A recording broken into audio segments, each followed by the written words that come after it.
জঙ্গলে বাঘ ছাগলকে ধরে খেত না, এই কথা ঐতিহাসিক বলে। ঐতিহাসিকরা এই কথাই বলে, জঙ্গলে বাঘ ছাগলকে ধরে খেত না। কেন? নেতৃত্ব কার? ওমরের। আবু জার গেফারি এসে বলছেন, আমাকে এলাকার নেতা করে দেন না। তখন আল্লাহ রাসূল বলছেন, তুমি বলেছো কি?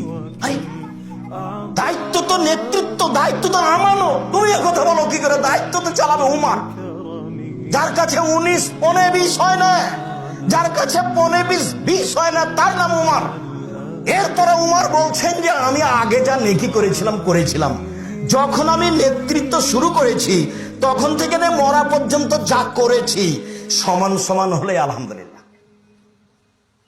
খালি যদি বাঁচি, কোটটা যদি পার হয়ে যেতে পারি তাহলে আলহামদুলিল্লাহ। মানে দায়িত্ব পালন করতে গিয়ে যা করেছি, এতে যদি খালি বিচারের মাঠে সমান সমান বেঁচে যায় তাহলে আলহামদুলিল্লাহ। এই কথা উমর বলছেন। অথচ আল্লাহ রাসূল বলছেন, উমর তুমি যে রাস্তা দিয়ে হাঁটো সে রাস্তা দিয়ে শয়তান হাঁটে না, ওই রাস্তা শয়তান ছেড়ে দেয়। তার ঈমানের ক্ষমতা কত বেশি! 20 পনে 20 হয় না, কোনোদিন হয়নি।